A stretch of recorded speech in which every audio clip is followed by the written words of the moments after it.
Hello students, welcome to my channel and welcome to the video. कैसे हैं आप सब लोग? मुझे उम्मीद है कि सब ठीक होंगे। तो जैसा कि आप जानते हैं कि हमारे चैनल पर जो है मैंने रिलेशन फंक्शन एंड मैट्रिसेस दो चैप्टर मैंने आपको खत्म करा दिए हैं। आज जो है मैं स्टार्ट करूंगा इनवर्स ट्रिग्नोमेट्रिक फंक्शन।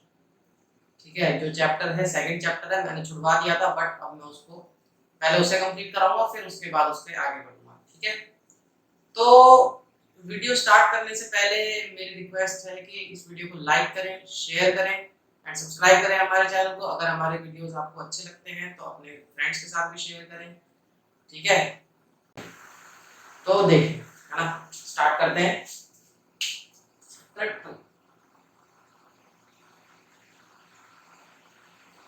नाम क्या है? नाम है इनवर्स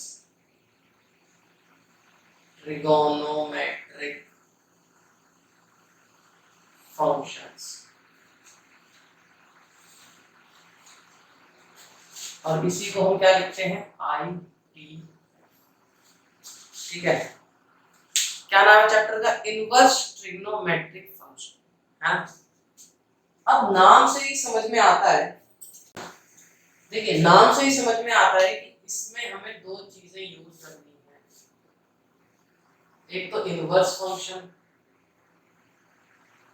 एक ट्रिग्नोमेट्रिक फंक्शन, है ना। दोनों चीजें हम लोग पढ़ के आ चुके हैं, है ना। ट्रिग्नोमेट्रिक फंक्शन तो जो है हमने 10th से स्टार्ट किया, फिर 11th में भी पढ़े, है ना, और 12th में फिर दोबारा इनवर्स ट्रिग्नोमेट्रिक फंक्शन पढ़ रहे हैं और आगे भी पढ़ेंगे, है ना। तो ट्रिग्नोमेट्री तो एक ऐसी चीज है जो आपका पीछा जो है वो कभी नहीं छोड़ेगी। चाहे आप जेई की बात कर लीजिए, चाहे आप इंजीनियरिंग में बात कर लीजिए। इंजीनियरिंग में तो पूरा ट्रिग्नोमेट्री है। जब तक आप उसमें इंजीनियरिंग की मैथमेटिक्स में जब तक आपकी ट्रिग्नोमेट्री की बात ना हो जाए तब तक तो खाना ही नहीं मिलता, है ना। तो ये चीज है, ट्रिग्नोमेट्री मतलब एक ऐसी चीज है कि जिसपे आपकी पकड़ बहुत अच्छी होनी चाहिए। तो देखिए ट्रिग्नोमेट्रिक फंक्शन में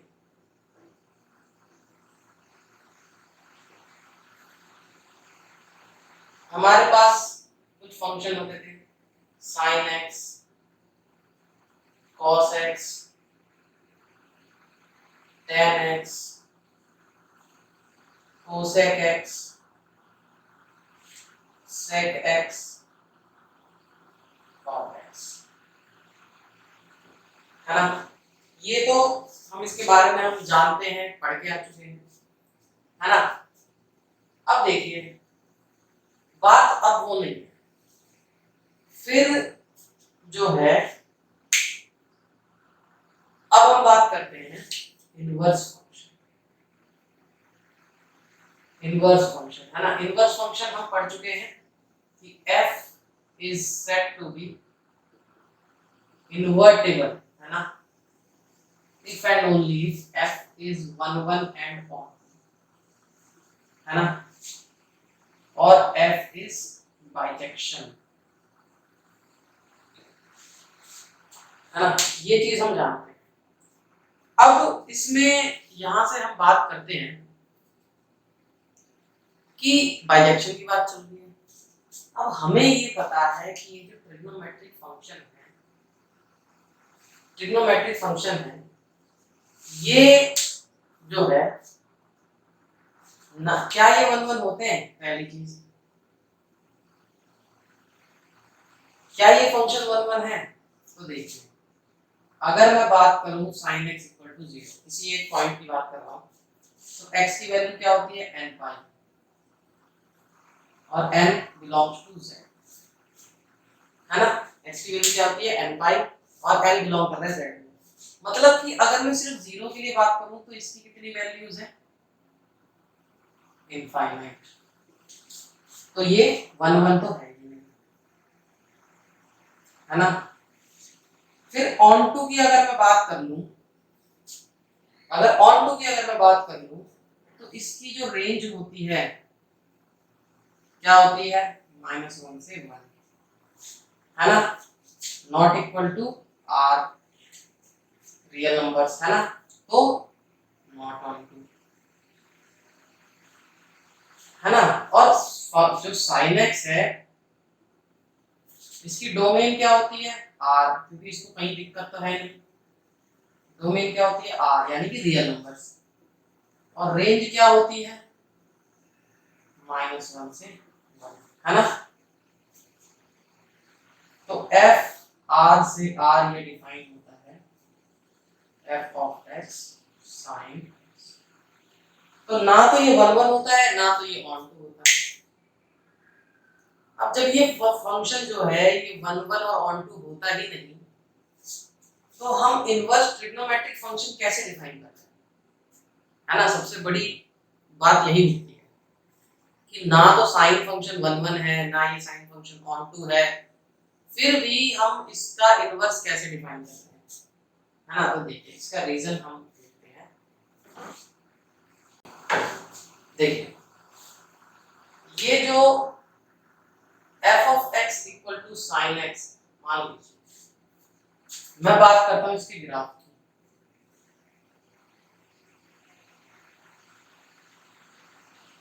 वन वन तो ये ठीक है, नहीं सॉरी क्या आएगा पाई बाई, क्या आएगा माइनस, ठीक है। पाई बाई 2 पे 1, ये ऐसे पाई पे 0, ये पाई 3 पाई बाई 2, इस तरीके से इसका ग्राफ, है ना। अब आप देखिए 1 1 नहीं है क्योंकि x एक्सिस के पैरेलल अगर हम कोई भी लाइन इस ग्राफ पे खींचेंगे तो इसको मल्टीपल जगह काटेंगे, इनफाइनाइट टाइम्स काटेंगे। x एक्सिस की बात कर लीजिए तो इसको इनफाइनाइट टाइम्स काट रहा है। अब ऑन टू की बात कर लीजिए तो रेंज की बात कर लीजिए, ये -1 से 1 के बीच में ही है ये ग्राफ। तो अब क्या हुआ ना, जब हमें इनवर्स फंक्शन डिफाइन करने थे तो हमने क्या किया कि इसकी डोमेन को रिस्ट्रिक्ट कर दिया, है ना।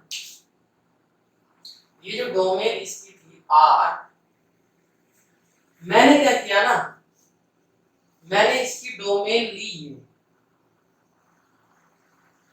ये क्या है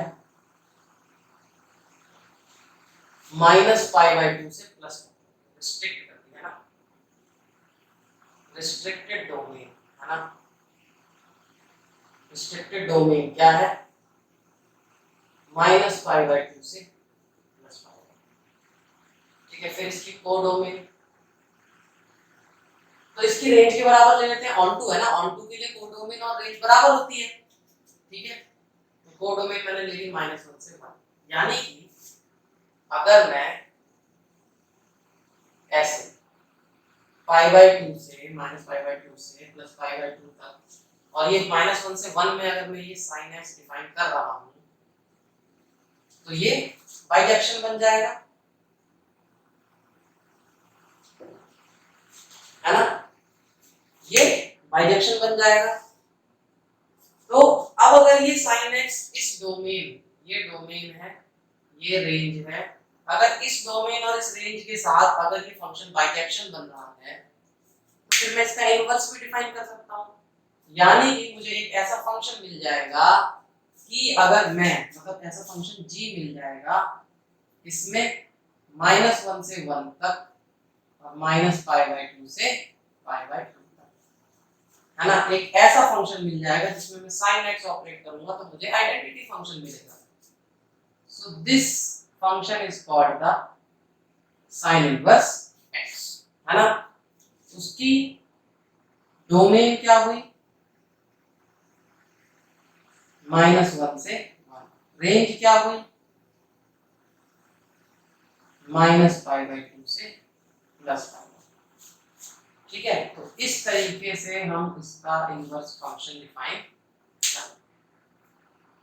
और ये तो हमें पता ही है कि अगर हम किसी भी फंक्शन का इनवर्स डिफाइन कर रहे हैं तो अगर मैं मतलब कि अगर g है जो कि f इनवर्स है, तो अगर मुझे g का इनवर्स चाहिए तो f इनवर्स का इनवर्स दैट इज f, है ना।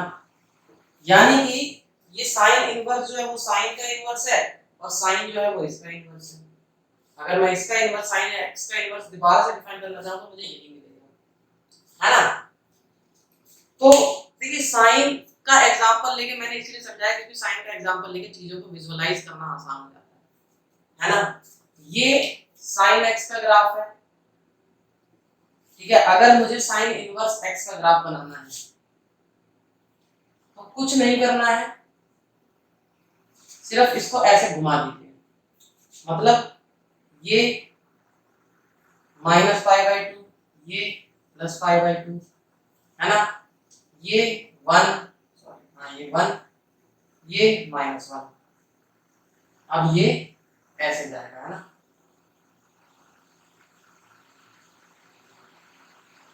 इस तरीके से,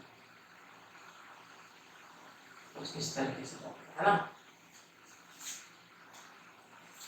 इस तरीके से, मतलब ग्राफ यही रहेगा, बस ऐसे उल्टा हो जाएगा, घूम गया ना, ठीक है। तो ये है साइन इनवर्स एक्स का ग्राफ, ठीक। ये है, यहां से इनवर्स ट्रिग्नोमेट्रिक फंक्शन किस तरीके से डिफाइंड होते हैं, इस चीज की बात हमने करी। कैसे करी कि भाई हमें पता है कि ट्रिग्नोमेट्रिक फंक्शन तो हम पहले से पढ़ते हुए आ रहे हैं, तो उसमें तो कोई प्रॉब्लम नहीं है हमें, बट अब हमें करने थे इनवर्स ट्रिग्नोमेट्रिक फंक्शन डिफाइन, तो उसके लिए मुझे f को यानी कि ट्रिग्नोमेट्रिक फंक्शन को सभी को मुझे ऐसी डोमेन और रेंज मुझे ढूंढनी पड़ी कि जिसमें कि वो फंक्शन जो है वो इन्वर्टिबल हो जाए, दैट इज बाइजेक्टिव हो जाए। अगर कोई फंक्शन बाइजेक्टिव हो जाता है तो मुझे उसका इनवर्स मिल सकता है, वरना नहीं मिलेगा। जब तक कोई फंक्शन बाइजेक्टिव नहीं होगा तब तक हम उसका बाइजेक्शन उसका इनवर्स नहीं ढूंढ सकते, ठीक है। तो साइन के लिए, साइन का एग्जांपल मैंने लिया है कि भाई इसकी डोमेन जो होती है वो r से क्या कहते हैं, रेंज होती है उसकी -1 से 1।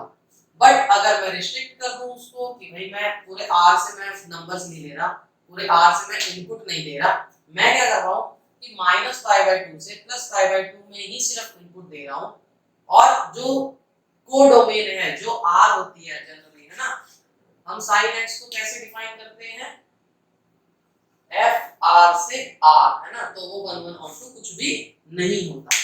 लेकिन मैंने डोमेन और कोडोमेन दोनों चेंज कर दी, जिसकी वजह से वो फंक्शन बाइजेक्टिव बन गया और मुझे उसका इनवर्स डिफाइन कर दिया, है ना। जब मैंने बाइजेक्शन बना लिया तो मैं सीधी सी बात है, जब मुझे अगर मुझे किसी भी फंक्शन का यानी कि f जो है, अगर x से y कोई फंक्शन है जो कि बाइजेक्शन है ना, तो लिख दीजिए बाइजेक्शन, है ना, तो मुझे g एक फंक्शन मिल जाएगा जो कि वो भी बाइजेक्शन होगा, ठीक है, such that g o f x जो होता है वो दोबारा से x, ठीक है। ये चीज, तो इस तरीके से मैंने साइन इनवर्स को डिफाइन किया। तो जिस तरीके से साइन इनवर्स को डिफाइन किया है मैंने, उसी तरीके से बाकी भी trigonometric function, inverse trigonometric functions define हुए हैं। उसके कुछ डोमेन है, कुछ रेंज है, जो कि आपको पढ़ना या पढ़ना तो इतना ज्यादा इंपॉर्टेंट नहीं है, जानना इतना ज्यादा इंपॉर्टेंट नहीं है, बट आप उसको याद कर लीजिए, क्योंकि आपको पहले पैटर्न समझना चाहिए कि ये फंक्शन आए कैसे। खामखा में ही तो नहीं आए होंगे इनवर्स ट्रिग्नोमेट्रिक फंक्शन, हमें इनकी जरूरत जरूर पड़ी होगी, ठीक है।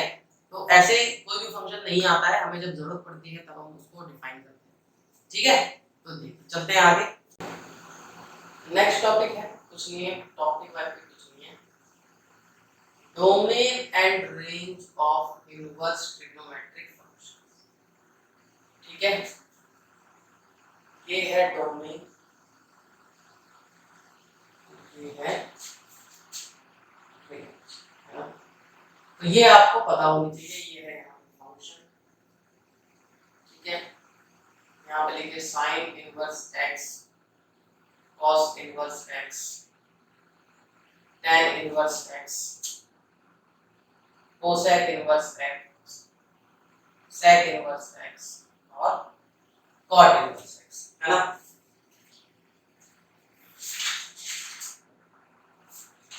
साइन इनवर्स x की डोमेन अभी मैंने दिखाई, -1 से 1 होगी, और रेंज जो होगी वो होगी -π/2 से +π, है ना। और इसको कहते हैं प्रिंसिपल डोमेन, है ना, प्रिंसिपल डोमेन। ठीक है, क्यों कहते हैं अभी बताता हूँ। कॉस इनवर्स की भी सेम -1 से 1, बट इसकी जो रेंज होती है वो होती है 0 से पाई, है ना। tan की होती है, डोमेन तो r हो जाती है पूरी, है ना, हम कोई भी दे सकते हैं, बट जो रेंज होती है वो होती है -π/2 से +π/2, है ना। ओपन, है ना, ओपन है ये कि कभी भी इसमें -π/2 और +π/2 नहीं है। कोसेक के लिए r -1 से 1, मतलब इस इंटरवल को छोड़ के हम कोई भी इसमें नंबर पुट कर सकते हैं। ठीक है, फिर इसकी रेंज जो होती है वो हो जाएगी -π/2 से +π और -0, है ना। क्यों हो जाएगी अब बता। सेक के लिए r -1 से 1, यानी कि इसकी और इसकी डोमेन सेम है, ये हो जाएगी 0 से पाई माइनस सिंगलटन पाई। कॉट के लिए r और ये 0 से पाई। ठीक है, ये है आपकी डोमेन। और अच्छा, प्रिंसिपल डोमेन की बात क्या थी, ये मतलब स्लिप हो गया। बात ये है कि मान लीजिए जैसे कि मैंने साइन का ग्राफ बनाया था इस तरीके से, है ना। अब देखिए, अगर मैं यहां से लेके यहां तक लूं तो भी तो, अब ये क्या, ये π/2 है, ये 3π/2 है ना। अगर मैं यहां से लेके यहां तक लूं तो भी तो मेरा -1 से 1 पूरा रेंज कवर कर रहा है। सेम तरीके से ऐसे ले लूं, है ना, तो ये कवर कर रहा है। तो ये चीज है कि कहने का मतलब ये है कि अगर हम इस तरीके से चीजें करें तो हर जगह होगा भाई, यहाँ पे -π/2 से +π/2 लिख, तो इनमें से मुझे कोई एक डोमेन देनी थी, तो साइंटिस्ट ने बड़ा विचार करके इसको हमने principal domain, principal value branch. ठीक है, अब जो है आगे चलते हैं, डोमेन और रेंज जो है इसको याद रखें। ठीक है, आगे चलते हैं। अब देखिए कुछ एग्जांपल लेते हैं। कह रहे हैं कि find the principal value, principal value निकालनी है हमें, है ना, यानी कि रेंज में आना चाहिए, ऑफ साइन इनवर्स 1/, हमें साइन इनवर्स 1/√2 लाने का। तो देखिए हम क्या कर रहे हैं, इसको पहले लेट मान रहे हैं भाई, है ना। अब अगर मैं दोनों तरफ साइन ऑपरेट कर दूं, यानी कि साइन y और ये साइन इनटू साइन इनवर्स हो जाएगा, है ना, साइन इनवर्स। तो मैंने आपको बताया था कि जब कंपोजिशन करते हैं तो ये एक दूसरे से कट जाएंगे, है ना। अब sin y is equal to 1/√2, तो यानी कि यहाँ से y की वैल्यू कितनी आ गई, y/4, जो कि बिलोंग करता है इसमें से प्रिंसिपल वैल्यू ब्रांच में। तो hence sin inverse 1/√2 is y, है ना। ये y की तो वैल्यू है, यही तो है, इस तरह से, है ना। और दूसरा है एक और एग्जांपल, क्या है, cot इनवर्स 1/√2 की 1/√3 की प्रिंसिपल वैल्यू निकालनी है ना। तो सेम इसको हमने y माना,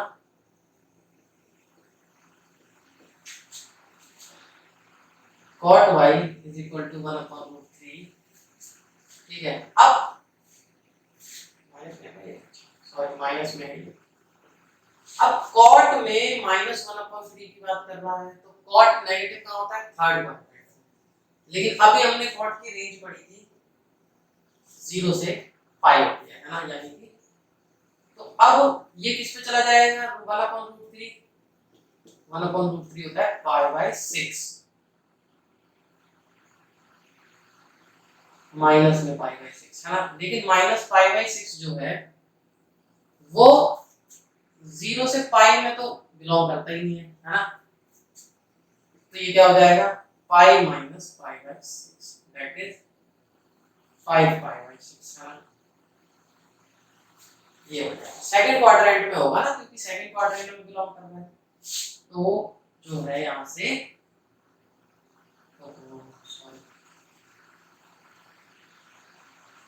-1/√3, तो यहाँ से y की वैल्यू होगी -5/6।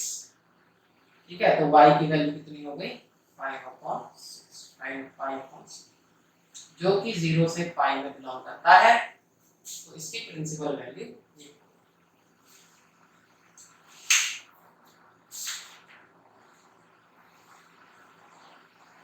ठीक है, चलिए, तो ये तो आपका एग्जांपल तक हो गया। ठीक है, आज ही मतलब इसमें मैं एक्सरसाइज ले लेता हूँ, एक्सरसाइज खत्म करवा देता हूँ।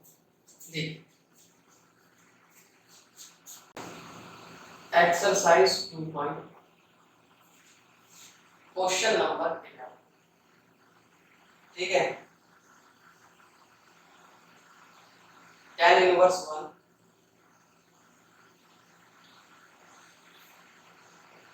cos इनवर्स -1/√2 प्लस में sin इनवर्स -1/2। देखिए इसको हमें सॉल्व करना है। क्वेश्चन नंबर 1 to 10 जो है वो सिंपल एग्जांपल बेस्ड है, तो आप उसको कीजिए। ठीक है, अगर आपको कोई डाउट होता है तो मुझे कमेंट बॉक्स में बताइए, मैं उसके ऊपर एक शॉर्ट वीडियो डाल दूंगा। ठीक है ना, उस क्वेश्चन को सॉल्व कराते हुए मैं उसको शॉर्ट वीडियो में डाल दूंगा। ठीक है, मैं अभी क्वेश्चन नंबर 11 से स्टार्ट कर रहा हूँ। छोटी सी एक्सरसाइज है, ज्यादा समय ना लेते हुए, ज्यादा वीडियो लंबी ना हो जाए या मुझे अलग से वीडियो ना बनानी पड़े, इस चीज को ध्यान में रख के जो है मैं क्वेश्चन नंबर 11 से स्टार्ट करूँ। अब देखिए भाई tan इनवर्स 1 क्या है, तो tan में 1 क्या होता है, मतलब इसको आप चाहे तो आपकी मर्जी, आप इसको अलग अलग कर लीजिए है ना। भाई y1 जो है tan इनवर्स 1 है ना, तो tan of y1 is equal to 1। अब tan में 1 क्या होता है ना, यहां से मुझे क्या पता चलेगा कि y1 is equal to y/4। तो ये इसकी रेंज में बिलोंग कर रहा है ना। तो y1 की वैल्यू क्या होगी y1, y2 की वैल्यू क्या होगी cos इनवर्स -1/√2। ठीक है, सॉरी 1/2 cos y2 -1/2 है ना। अब cos में -1/2 कहाँ आता है, तो माइनस होता है सेकंड क्वाड्रेंट में है ना, और 1/2 कहाँ आता है, 1/2 आता है π/3 पे है ना। तो यानी कि ये आ रहा है -π/3 पे, लेकिन अब ये सेकंड क्वाड्रेंट में जा रहा है ना, तो सेकंड क्वाड्रेंट का क्या फॉर्मूला होता है पाई माइनस π/3 दैट इज 2π/3। ये यानी कि y2 की वैल्यू क्या हो जाएगी 2π/3। ठीक है, फिर ऐसे ही साइन इनवर्स, तो हम इसको मान रहे हैं साइन इनवर्स -1/, इसको y3 है ना, तो -1/2 ये क्या हो जाएगा साइन ऑफ y3। तो साइन में -1/2 किस पे आएगा π/6 पे, तो -π/6 यानी कि y3 की वैल्यू जो है वो है -π/6। बिलोंग करेगा, सीधी सी बात है, -π/2 से +π है ना। करना क्या है, आप सीधा इनको ऐड कर दीजिए। ठीक है, इसको कर दीजिए, मतलब कि now add all these values है ना, y1 प्लस y2 प्लस है ना π/4 प्लस 2π/3 माइनस π/6। ठीक है, अब क्या करेंगे 24 नहीं 12 आ जाएगा, ये हो जाएगा 3π ये हो जाएगा 8 पाई, ये हो जाएगा 2 पाई, 8 3 11, 11 में से 2 गया 9 पाई अपॉन 12, यानी कि 3 पाई बाय 4, है ना। ठीक है, तो ये है क्वेश्चन नंबर। कुछ नहीं करना था इसमें, सिर्फ सम करना था अलग अलग वैल्यूज का। ठीक है, देखिए क्वेश्चन नंबर 12 देख लेते हैं। क्वेश्चन नंबर क्या कह रहा है, cos inverse 1/2 plus 2 sin inverse 1/2। देखिए वैसे तो ये सिंपल है, cos इनवर्स 1/2 यानी कि cos, इसको आप ऐसे लिख लीजिए cos इनवर्स 1/2, इसको y1 कर लीजिए, यानी इसको y1 ले लीजिए, इसको y2 ले लीजिए, है ना। इसको मैं ऐसे लिख देता हूं, late y1 is equal to cos inverse 1/2 and y2 is equal to 2 sin inverse 1/2, है ना, या sin इनवर्स कोई लीजिए। तो cos of y1 क्या हो जाएगा 1/2, तो cos में 1/2 कहां आता है, तो cos में 1/2 आता है pi/3, ये आ गया, है ना। तो यहां से sin y2 क्या हो जाएगा 1/2, है ना। तो y2 की वैल्यू कितनी हो जाएगी pi/6। ठीक है, अब इसको पुट कर दीजिए, तो pi/3 प्लस 2 इंटू pi/6, तो क्या हो जाएगा 2 pi/, ये हो जाएगा। अब देखिए क्वेश्चन नंबर 13 देखिए, कह रहा है कि if sin inverse x equal to y, then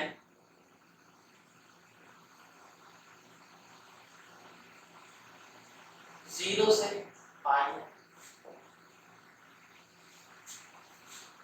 y की वैल्यू -pi/2 से +pi/2, c क्या कह रहा है, जीरो से पाई है, d -pi/2 से pi/2 है ना। तो देखिए ये कुछ नहीं पूछ रहा है, ठीक है, y की वैल्यू पूछ रहा है वो, तो क्या होगा यहाँ पे, ये क्या होगा इसका, ये x तो डोमेन हो गया, तो डोमेन क्या होगा -1 से 1, और इसकी रेंज क्या होगी -pi/2 से +, ठीक है, तो रेंज पूछ रहा है वो, तो ठीक है। सिमिलरली क्वेश्चन नंबर 14 क्या है कि tan inverse √3 minus sec inverse -2 is equal to, है ना। तो वही tan इनवर्स √3 क्या होगा, तो tan में √3 कहां आता है, tan में √3 आता है pi/3 पे, ठीक है जी। sec इनवर्स -√2 क्या होगा, तो sec में 2 कहां आता है, जहां cos में 1/2 आता है, वो कहां आता है, वो आता है pi/3 पे। लेकिन अब ये है -2, तो इसका जो रेंज है वो क्या होता है, सेक का जो रेंज होता है वो होता है 0 से पाई, तो यानी कि ये चला जाएगा pi minus pi/3, pi/3 minus 2 pi/3, है ना, तो माइनस ऑफ pi/3, ठीक है, ये आ गया आंसर, ये ऑप्शन बी है करेक्ट। ठीक है, तो ये है आपका introduction to inverse trigonometric function. इसमें हमने जाना कि जो है इनवर्स ट्रिग्नोमेट्रिक फंक्शन बनते कैसे हैं, हमें क्यों जरूरत पड़ी, किस तरीके से डिफाइन होते हैं, कौन कौन सी डेफिनेशन यूज होती है, उसकी डोमेन, रेंज और एक्सरसाइज 2.1 हमने साथ के साथ कंप्लीट कर ली। ठीक है, तो उम्मीद है आपको समझ में आ रहा है, समझ में आ रहा हो तो इस वीडियो को लाइक कीजिए, हमारी वीडियो अच्छी लग रही है तो इस वीडियो को लाइक जरूर करें। अगर आपको कोई डाउट है, कोई सजेशन है तो कमेंट जरूर करें, और दोस्तों के साथ अपने शेयर जरूर करें, क्योंकि शेयरिंग इज केयरिंग। और एक सच्चा दोस्त जो है अच्छी चीजें सारी की सारी अपने दोस्तों के साथ शेयर करता है, ठीक है। और शेयर करना बिल्कुल फ्री है। और ज़्यादा अच्छा लगे, बहुत अच्छा लग रहा हो तो हमें सब्सक्राइब जरूर करें और मिलते हैं आपसे नेक्स्ट वीडियो में।